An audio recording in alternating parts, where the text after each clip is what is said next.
All right, I think we're going to get started. Good evening, everybody. Thank you all so much for coming. Welcome. For those of you who don't know, I'm Carrie Weber. I'm the Executive Director of the Fairfield University Art Museum. And I am the curator of Famous and Family through the lens of Trude Fleischmann, which I hope you've all had a chance to see. And if not, it's downstairs and it's open till 8 o'clock tonight. We're so pleased to have Elizabeth Cronin with us here this evening to present this final program of our academic year and the last program relating to this landmark exhibition. It's been such a joy for me working with Trude's photographs over these last few years, and it's going to be very sad for me to see this exhibition end next month.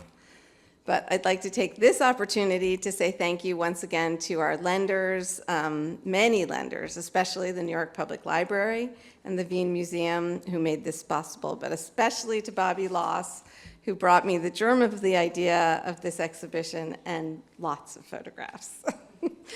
I want to remind you all that the opening night talk for the exhibition, which was presented by Frauke Kreutler from the Wien Museum, and the wonderful conversation between Bobby Loss and her brother and Heike Herberg, they were recorded and you can watch them on our YouTube channel. A couple of quick announcements and then we'll get to the lecture. On your chairs, we were so happy to be able to share with you our new fall program guide. You can mark your calendars now for some of our most exciting fall events. You can also look forward to getting the much more robust Arts and Minds brochure in August. The tickets for our events on Eventbrite will be available about 6 weeks before each event. And also on your chairs, I think you found a bookmark about Bloomberg Connects. You've probably heard me talk about it, but in case you haven't, we're happy to announce that we're now part of the Bloomberg Connects platform, joining over 800 other cultural institutions around the world, and it's really such a fun, exciting, robust platform. Check it out for the exhibition guide for the Trude Fleischmann exhibition, the film that's currently showing in the gallery. If you don't have time to watch that, you can watch it on your phone or your computer, and there's so much more, and it has so many of our local institutions, and just about any place you walk into, they're on there now. Finally, you will notice a donation envelope. It means so much to us here at the museum that you're attending our programs. If you've already made a gift to support our programs and our annual appeal, we thank you from the bottom of our hearts. If you've not yet made a gift and have enjoyed our exhibitions and our events and our programs this past year, please consider making a donation. A gift of any size supports our work and our mission, and it will allow us to bring you another great year of free, excellent exhibitions and programs next academic year. I wish you all a relaxing and restorative summer and look forward to seeing you back here in the fall. It is now my great pleasure to introduce my colleague, Michelle DeMarso, our Curator of Academic Engagement, Education and Academic Engagement, to introduce our speaker.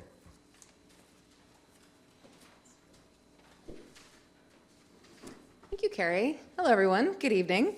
It is my pleasure to introduce tonight's speaker, Elizabeth Cronin, who, as Carrie mentioned, is rounding out our spring 2025 programs with a talk on Trude Fleischmann and her connection to Heimat Photography in Austria, which you all must be very excited about because we have quite a lovely full crowd on this very warm day. Elizabeth Cronin is the Robert B. Menschel Curator of Photography at the New York Public Library, who Carrie mentioned, one of the generous lenders to the exhibition downstairs. She recently curated a show entitled The Awe of the Arctic, a visual history, and both edited and contributed to its accompanying catalog. She's curated and co-curated exhibitions such as Viewpoints, Latin America in Photographs, Anna Atkins Refracted, and Public Eye, 175 Years of Sharing Photography. Cronin's scholarly background began with her interest in interwar Austrian photography. She has a master's in German studies from the Technical University of Dresden and another master's in art history from the University of Minnesota. She received her PhD in art history from the CUNY Graduate Center. And her book, Heimat Photography in Austria, A Political Vision of Peasants and Skiers, was published in collaboration with Photo Institute Bonn Arts in 2015. So please join me in welcoming Dr. Elizabeth Cronin.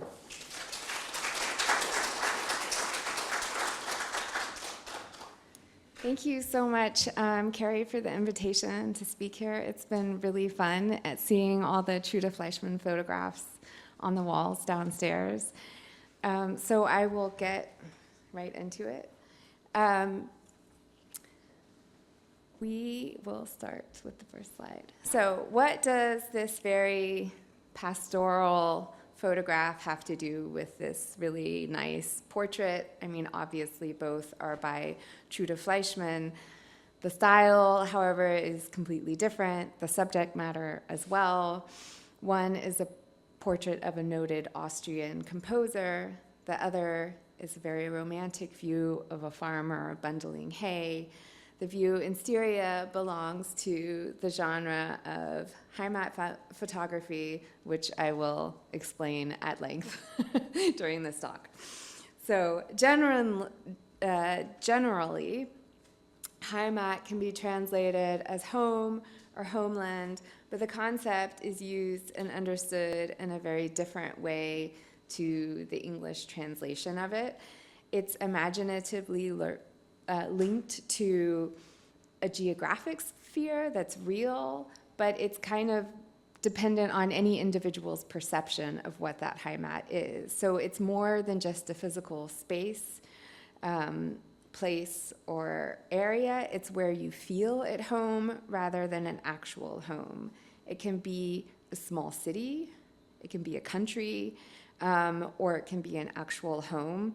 It's a deeply personal feeling, and it's also generalized and shared at the same time. So it's very malleable depending on the context.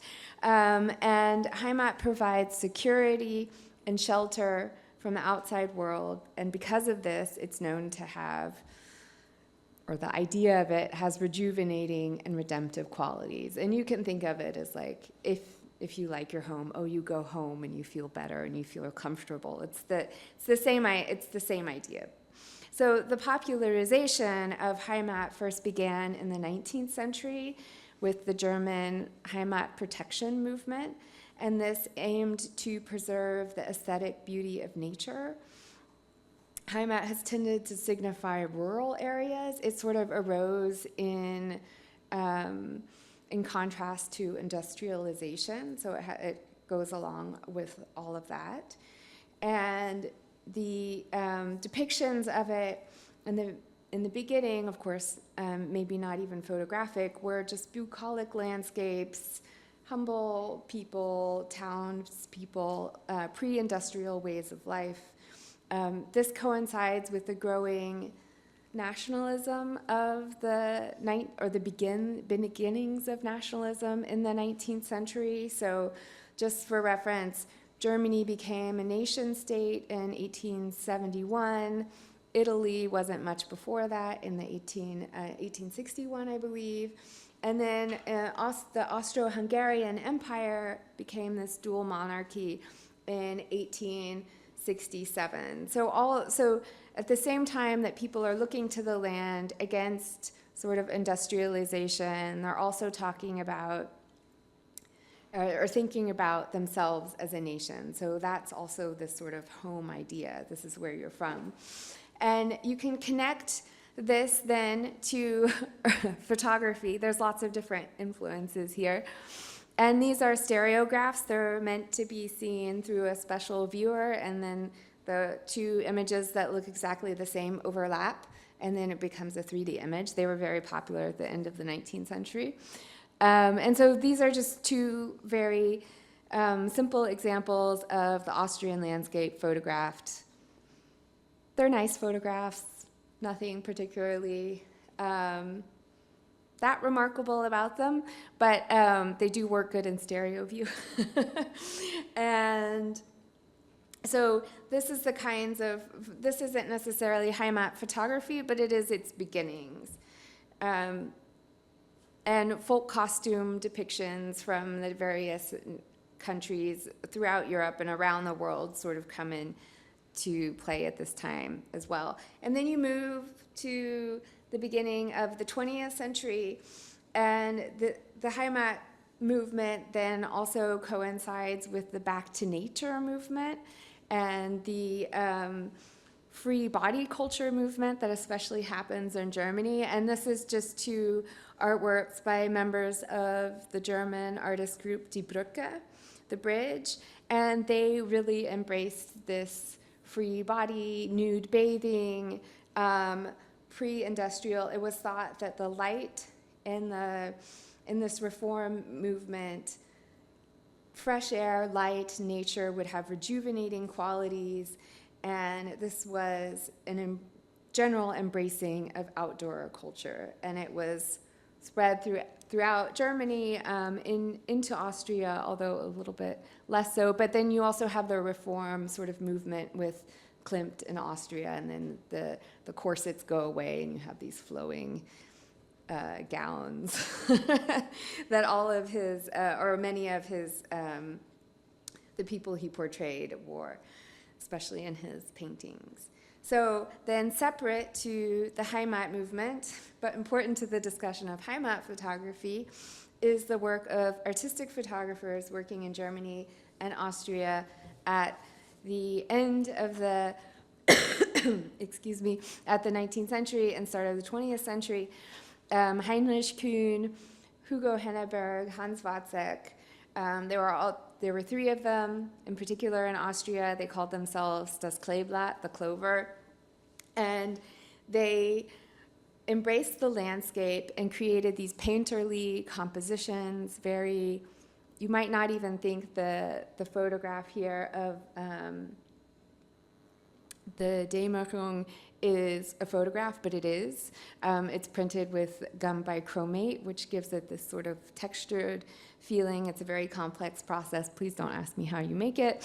And you can add color to it, so it feels more painterly. And this was an idea that you could then prove that photography, artistic photography, is as serious as painting or anything else, and it also warrants appreciation, exhibition, all of this. So at the same time, this is happening where these artistic photographers are going into nature and also portraying these idyllic scenes.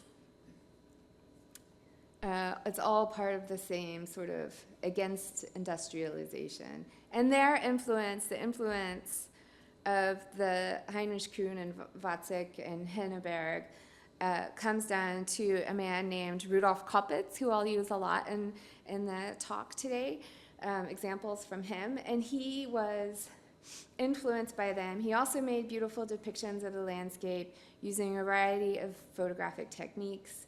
And so while you have them doing these artistic photographs, you also have the sort of Heimat photographers of the Heimat protection movement taking very banal, boring, uninteresting photographs, which I'm not showing you here because they're less interesting to look at, honestly. So then what happens? First World War, lots of death and destruction. So, and then after that, it's the 1920s, and the word Heimat photography emerges in Germany as an actual term. And before that, it didn't really exist. But then the Germans start talking about there is this actual thing, Heimat photography, and it should express something about the physical atmosphere in the photograph so that you can have associations of Heimat. And the same article stated that Heimat photography should first and foremost include people, because Heimat photographs function as reminders, and every mom should have one. It also, in 1928, the Association of German Amateur Photographers came up with a really long definition of Heimat photography, and I'm going to read this one and several others later because it really gives you a sense of the kinds of ways in which they were talking about it. And Heimat photograph was namely a typical, lifelike, and objective photographic reproduction of landscape, architecture, a folkloristic item, or any other object that is a cultural monument. This really was very vague. But it emphasized the preservationist function and did not take in this emotional consideration. So it all sort of was up in the air a little bit. And then later on, part of this debate went into that Heimat is always mentioned, but it's misjudged. And here again, we need to have the personal feelings accounted for, and that the word, the love of Heimat lies deeply embedded within the bosom. For years, it is unknowingly buried there, and more often than not, it is only recognized when one has lost the Heimat. And this sort of passionate thinking goes on in the various photography journals. And so this is how it becomes to be embraced in slightly later. So after it's the beginnings of it are all there. It's sort of happening in Germany. But what happens in 1920s Austria? Nothing with the Heimat movement, basically. There was little interest in it during the 1920s. One reason for this may have been a lack of feeling for an Austrian Heimat, in contrast to Germany, which was a nation state. Austria was had fallen apart after the first, well, it did fall apart after the First World War, and it was largely provincial, even more disparate, and less industrial, and this kind of reduced the urgency of any kind of large-scale Heimat movement. So here we have Rudolf Koppitz again. So he went from these really pretty pictorial photographs to very modern nude dancer. This is his most famous photograph, motion study, Bewegungsstudie from 1925. It's the one that's at all, if there's a Rudolf Koppitz at the art fairs, this is the one that they're going to sell for lots of money. And he headed the Institute for Graphic Arts, the only state school in Austria where photography was taught. He was very influential, and Trude Fleischmann, we also know, went to the the Institute for Graphic Arts. I'm sure she knew him. And so she's also doing the same kind of photography at the same time. I love that both of these are from 1925. And here, they both photograph Tilly Losch. They're both in the same circles, photographing the same kinds of people, very interested. Of course, this shows a big stylistic difference, but experimental, very artistic. And just to give you a sense, the population of Vienna at the time in the 1920s was 2 million people. It's the same population that they have now. It was at its height in the 1920s. So it was kind of the place to be, and it was about also a fourth of the population of Austria was in Vienna. The rest of it was very rural. So then, what happens? Something happens to Rudolf Koppitz. We're not quite sure what. But he goes from these pastoral, painterly views to a sharp focus, as you see in the busy hands, fleißige Hände, with the women sewing. And you see right away he's moved away from this sort of softer painting to very nice composition as well. There's also soft tones in it, but it's more clear. It's clearer. And he switches all of a sudden, and he stops doing the photography such as this, and then he moves to increasingly to Heimat themes. And somehow in the 1930s, Austria starts picking this idea up and catering to the formation of an Austrian Heimat. And this is one of Rudolf Koppitz's friends, Peter Paul Atzwanger. He was also at the Graphic Institute. And as you can see, this person looks like this person. And this is, in a way, it's a silly comparison because, yes, there are people who cut down hay in the mountains and bundle it, and you could probably find this in any number of farms at the time.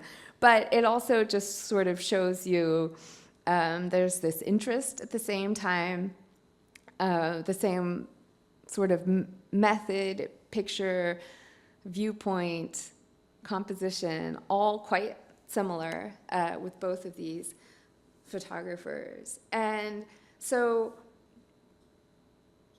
Kopecz changes his style and direction. He returns to this theme of alpine peasants, and he makes these introspective, introspective portraits of villagers. He's always very concerned with the lighting.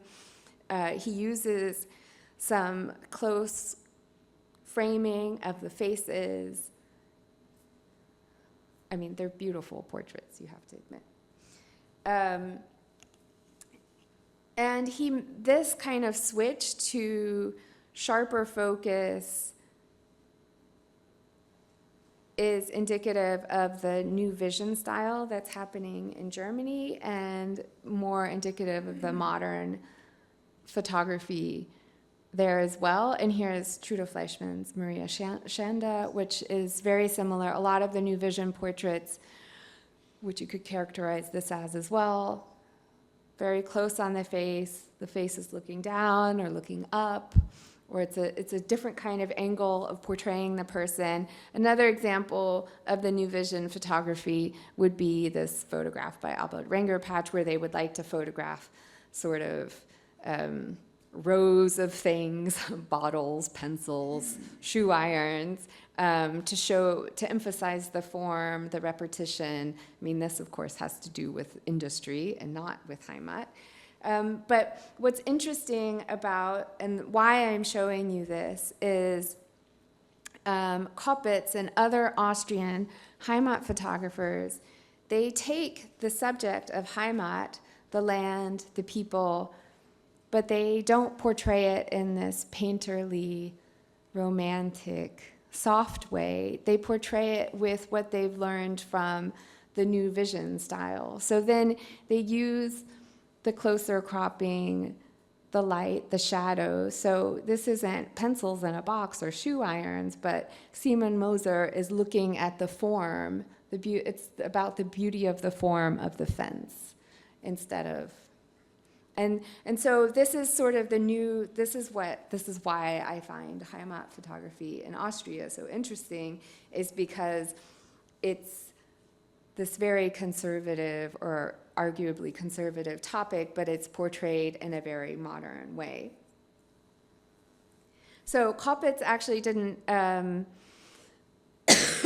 write very much about Heimat photography. He only wrote one article ever that was published, but he describes the elevation of artistic photography, stating that the goal should reproduce unforced naturalism, liveliness of expression, what is characteristic in appearance and being, and lend to an overall artfulness of depiction. So what his belief about what art photography should be has nice parallels with the concept of Heimat, which emphasizes a typical ideal based on reality.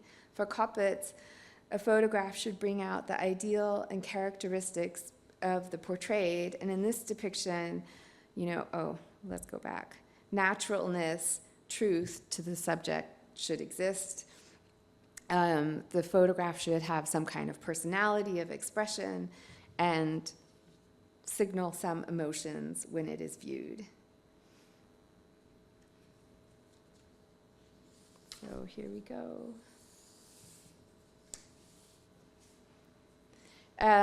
The Austrian journals then all of a sudden in the 1930s start publishing, and by these journals I mean popular magazines that a lot of people read. Die Bühne was about theater, variety shows, but just sort of society in general. Modern World was the same. There was a lot of fashion involved. The Austrian Weekly also. This is the heyday of pictorial magazines, journals, newspapers. And by 1933, they really start publishing articles that were specifically on Heimat photography in Austria. And these were immediately different from the German predecessors. Right away, one of the prominent Austrian photographers, Hugo Halushka, who was the president of the Graz Photography Club, he coined the phrase artistic Heimat photography, and he said that it should be considered in opposition to general artistic photography, because anything that is artistic photography is basically pictorialist and from a long time ago. So for him, he didn't really, before him, people didn't really see how Heimat preservation photography went together with artistic, but he's saying this is the thing. And his article starts by addressing the New Vision photography, which was popular, as I said, in Germany at the time. And he says, New Vision photography, even though it teaches one how to see, it only leads to an artistic dead end and monotony. So he didn't like it, but he thought that there was an artistic Heimat photography, and taking the lessons of New Vision, you could then have endless opportunities for developing landscapes, portraits, and still lives, and that this artistic photography would exude much more meaning than orderly rolls of twine or stacks of nails. He didn't think of it as a conservative retreat to former times, but as instead something with personality and emotion. He wrote, there is an Austrian photography and one that is richer, more romantic, more pictorial, and more personal than its international counterparts.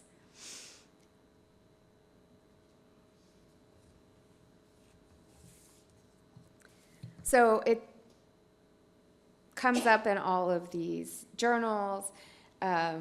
And what's fun is that this expands to all parts of life. So, for example, the latest fashion trends started to incorporate the idea of a dirndl blouse, so from a traditional costume, but with a modern skirt. So here, this article is about the fashion of the folk costume and how you could walk in the city in your folk costume and it could look really wonderful. And these photographs are by Rudolf Koppitz, and it's acknowledging that the more and more people are becoming inclined towards a love of nature, and that this is a way to signal national allegiance, and you could wear your folk costume by showing this off. So this kind of thing is happening at this time. Also at this time, calendars, photo postcards, advertising different places within Austria, having basically an idea of what is in Austria. This also happens with films, travel. People are starting to travel more with skiing. It all is sort of happening at the same time. So why 1933? Well, most people know what happens in Germany in the 30s, and less people know about the politics of Austria. And there's also reasons for this, but I will go on a little tangent to explain what happens. This is the man all the way to the left. That's Engelbert Dollfuss, and he becomes the Chancellor of Austria in 1832. And what happens is there's a lot of unrest. A bunch of people resign in the Austrian parliament. It dissolves. Then he takes this antiquated emergency law and declares himself Chancellor. And then he sets about ruling Austria for 2 years until he's assassinated, and declares all of these things. Next to him on the poster, the man with the glasses is Kurt von Schuschnigg, which I have a hard time saying. And he then takes over as Chancellor until 1938 when the Germans come in. And then the man next to Schuschnigg, who I did not put his name up, that's Graf Starnberg. So they're very important leaders. The poster says Austria above everything, and I'll get to some of the symbolism in a minute. So part of the politics, though, is that right before Dollfuss is assassinated, he also bans the Socialist Party. He also bans the Austrian Nazi Party. So there's a lot of unrest, and the government that the Dollfuss and Schuschnigg are ruling is called the corporative state, the Standestaat in Austria, and it's basically a dictatorship that's very right-wing. And they tried to propagate a very specific identity for Austria. It's very short-lived, which is why probably none of you have heard of it. And they tried to create some semblance of unity in a country that had been divided ever since the First World War on social, economic, and political matters. There was this very little sense of national identity or very little sense of Heimat, which is why then the government takes up this idea of like, oh, peasants, land, people, this is relatively harmless, it looks nice, and it goes back to our history. So they start looking to, well, they're not gonna be very excited and use Vienna as the identity for Austria because Vienna had been socialist for a while in the 20s, and it was kind of problematic politically. So where do they look? The mountains. Everybody loves the mountains. And also, furthermore, the mountains have peasants who largely don't know what's going on. They're very separated from each other because they're in the mountains. And by and large, they're homogeneous and have all been pious Catholic peasants for a very long time. And so the Austrian government thought, this is what we are. This is what Austria is. We are the mountains. And this was really great because it separated Austria from Germany. And they wanted to say, in some ways, how they were different from Germany. There was a moment in which the Austrians thought that they should be called not Österreich, but Deutsch Österreich, German Austria, but the Allies rejected that, right? So they're like constantly fighting with like, we want to be German, but we're not German. And one of the things they did, the government did, is they established like a Catholic Day on September 11th, 1933, and everyone was supposed to be excited. Of course, in this image, it was the Catholic Day, but then they kept saying they were Christian, and that, of course, left no room for Jewish populations, for Slavic populations that were living there, for other minority populations, and that, of course, was not so great. And you'll notice, I was going to talk about the symbolism, the cross here is called the cross potent, and it was taken from history in which it was a cross that was carried during the Crusades. I mean, they went all the way back to the Crusades to say, oh, we are Austria and we will be great and we are the true bearers of the Christian cross and blah, blah, blah.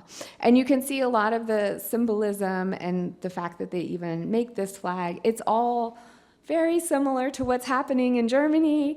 So you can already imagine how this is going to fail because they're like trying to make themselves different but don't really know how and keep copying them.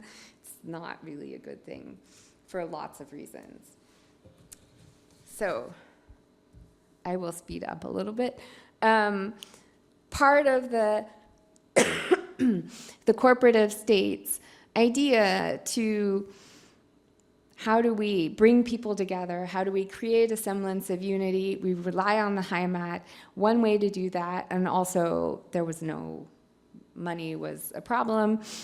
We get tourists and we get Austrians to be tourists in their own country. Then they learn to love their own country. They learn to love the mountains and the nature. And then this is an article about how foreigners spend their money in Austria, and it's showing how they drive around and they learn and they see the sights. So articles like this are very common. Then these are, most of the illustrations I'll show here are from Die Bühne, because it's a great pictorial magazine. This is Rudolf Koppitz on top. He's photographing everyone going bathing near Salzburg, but then he's also photographing the farmer, so spreading out the seeds with a nice, well, maybe not so nice poem, but then we have Trude Fleischmann, who also starts photographing or continues perhaps photographing in this vein. She's also taking work from the illustrated magazines.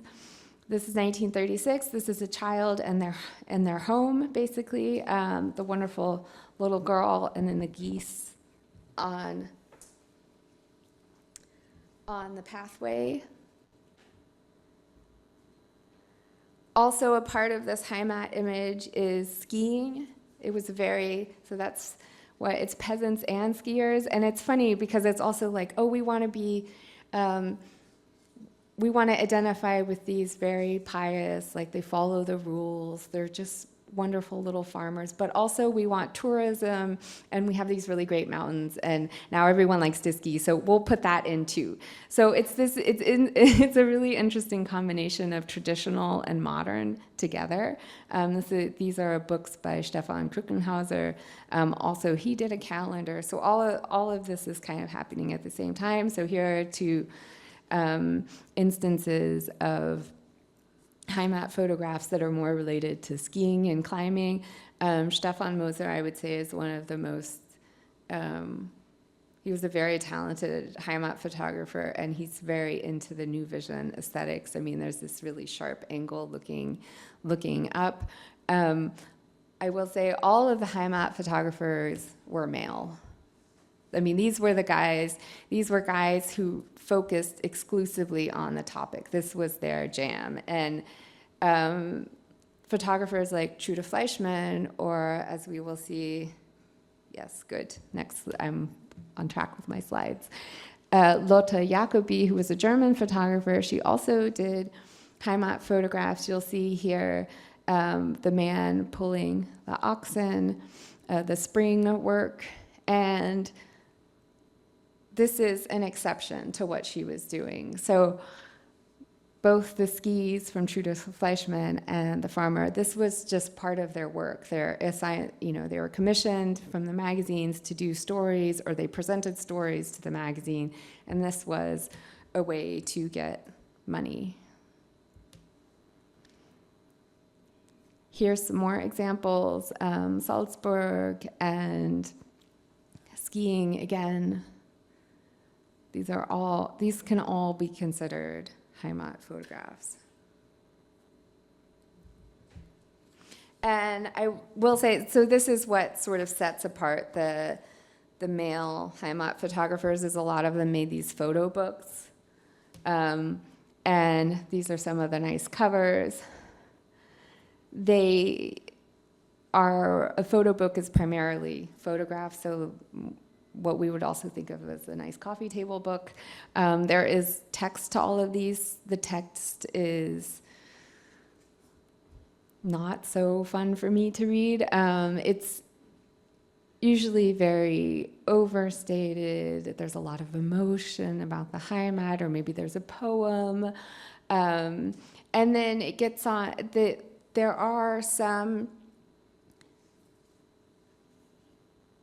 very conservative, statements about here is the ancestral estate, the landlord, the poor farmer, the craftsman. So it goes on and on. These are photographs by Rudolf Koppitz that were then included in Hans Leifhelm's book, People of the Mountains. So his photographs circulate in a lot of these books as well. And this is a nice example.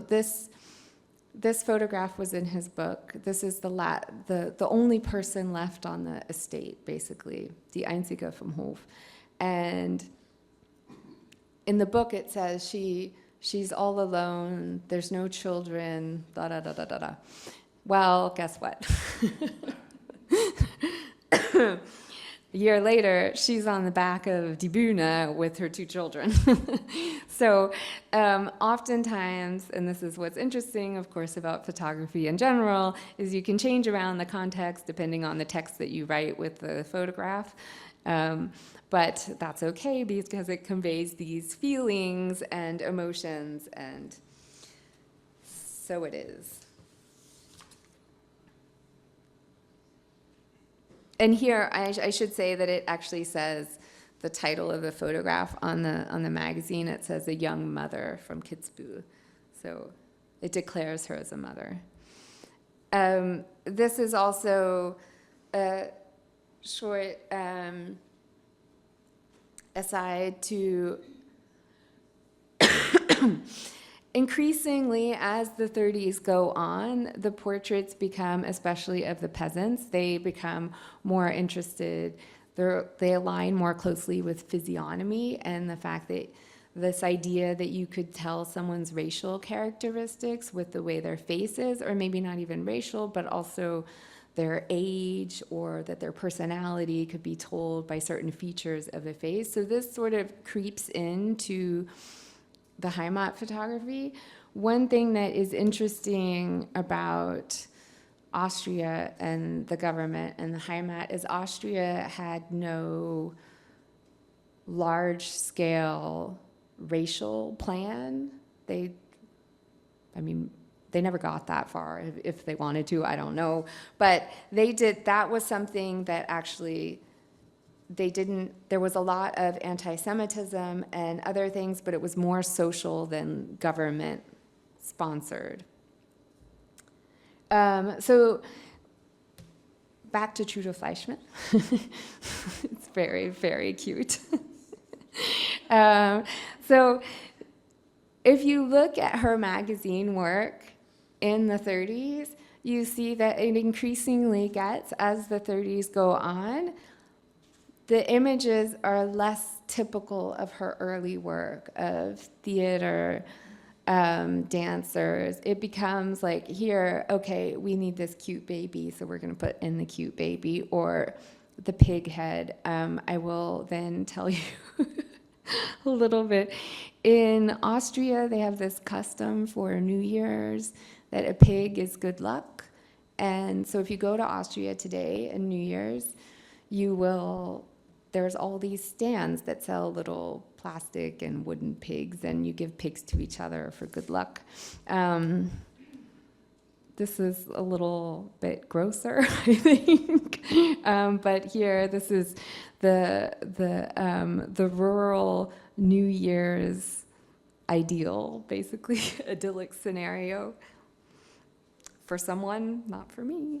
And then you see these are some of her last photographs that were printed in Die Bühne, and you also see the difference in subject matter.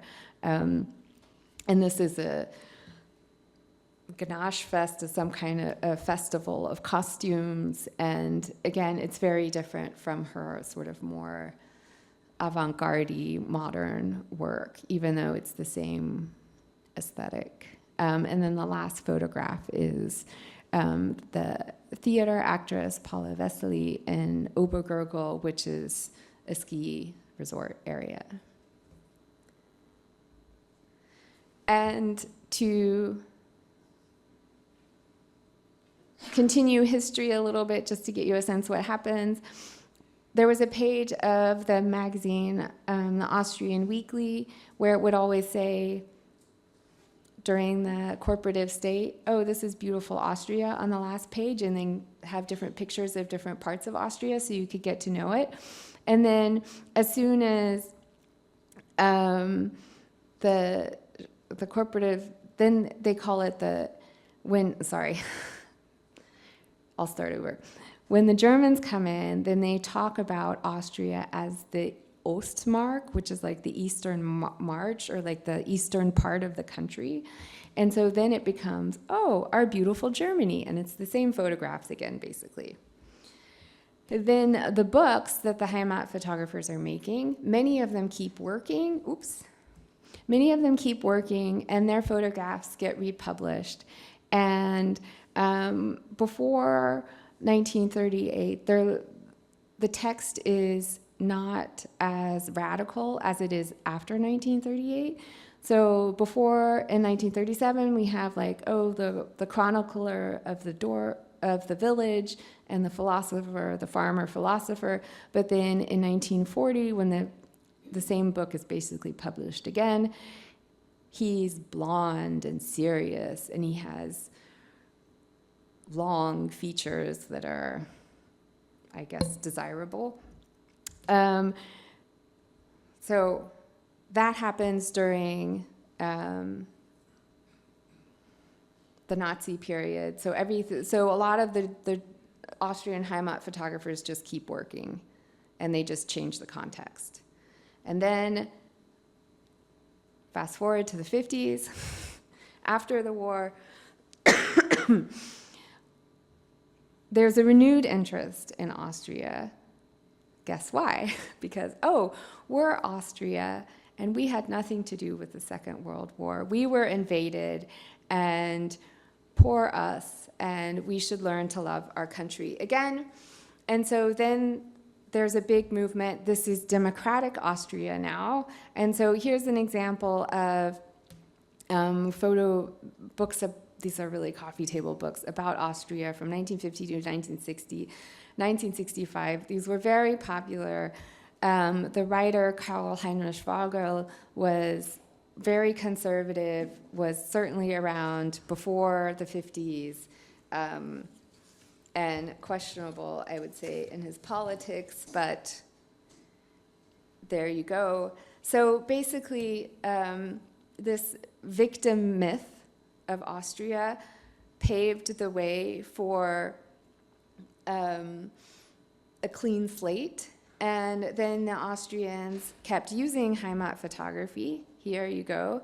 Here's the woman from before whose portrait Koppitz made. She's used, Koppitz died in 1936, actually, but his photographs kept circulating. And so there's a book, The Austrian Farmer. So they basically return to the Heimat and just provide it with new context. Oh, this is who we are, we like. And basically returning to the Heimat ensured a sense of security and comfort after the war because the mountains were attractive. It was still the ideal landscape. It pretty much remained the same during the war. There wasn't a lot of fighting in the mountains.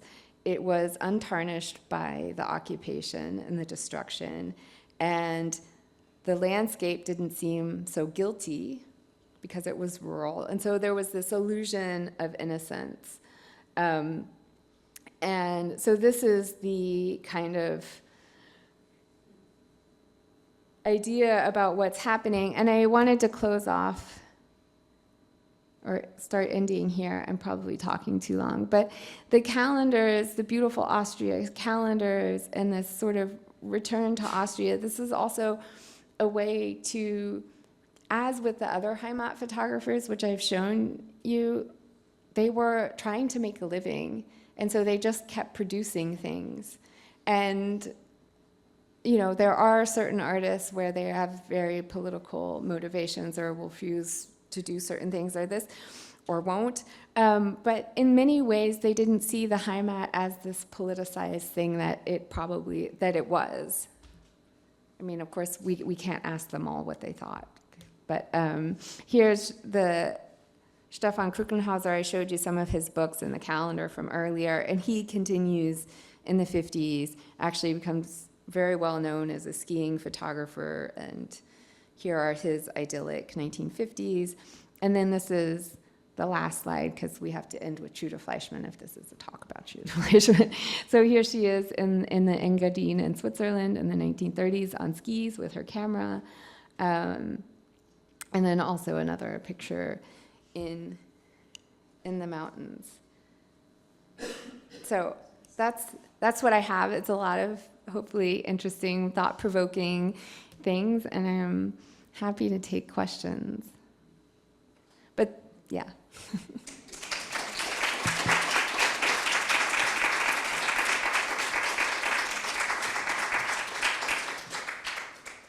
I mean, really, what I hope to show is the context in which we can see her working in this area.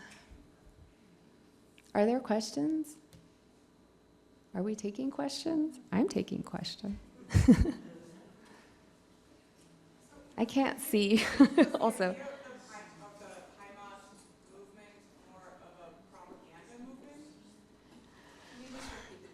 Oh, yeah. Was the idea of the Heimat movement more of a propaganda movement? It didn't start, yes and no. I think what I tried to say here is that there's all these things feeding into it that make it really interesting and complicated. So in a way, yes. Like the earliest Heimat people would have said, yes, it's propaganda for preserving buildings and preserving the rural environment.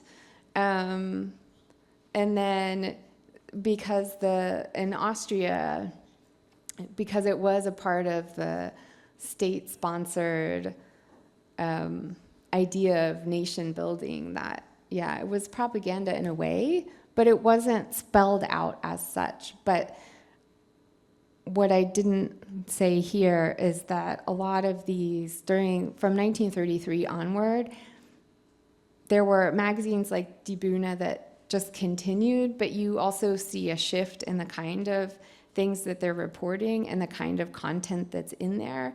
So you see more and more Heimat, and then there's also party-sponsored, state-sponsored journals and magazines that are then exclusively about the homeland and exclusively showing that. So there is propaganda. It's not like,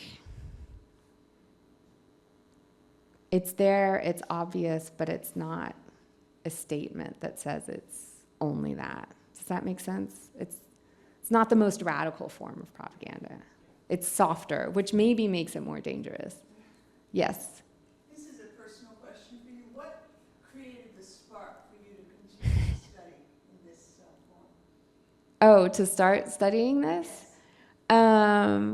I was working on an exhibition at the National Gallery on photography in Central Europe during the wars, and there was a small little paragraph about Austrian photography, and it sounded kind of interesting, and then I dug into it a little bit more and realized there was kind of one book written about Heimat photography, but there were a lot of unanswered questions and open-ended things, and I didn't really know what I was getting myself into. But and before I started this, I had no idea about Austrian politics. That was a big learning curve. Yes? Have you been able to compare this period and type of photography and zeitgeist with American Western photography or similar movements in the West, in this country? In this country, there's not really, the parallels are not, they're harder. What is interesting is there's similar sort of Heimat movements and kinds of photographs in different European countries.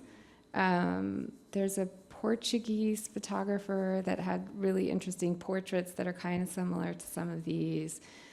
There's similar stuff in France and some of the Scandinavian countries, but in the US, it's more difficult. And some people have, it depends on which area you're comparing. Some people have said in some ways it's kind of like the Farm Security Administration photographs that Dorothea Lange and Walker Evans did, because they were traveling around the country showing us what America was and what the effects of the Great Depression were. So in that sense, it is similar, and that was government funded, government sponsored, and those photographs appeared in exhibitions and in Life magazine and in photo books. So that's the most similar, but then yeah, I don't know, it's hard. It's different. Thank you. Yes? It's not really a question. Mm. Yes. That Trude loved to ski. Yes. And even skied competitively. And I think a lot of those early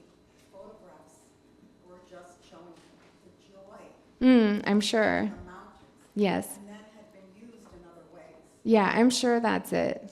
I think that's probably the same for a lot of photographers in Austria. And that's why I hoped that I made clear, that the real Heimat activists, they were male. It was a very like conservative thing, and everyone else was just sort of doing what they could, and it makes sense. I mean, what makes it all tricky is that people do love the mountains and people do like to ski, and it is beautiful and nature is rejuvenating, right? So there's a lot of sway with that.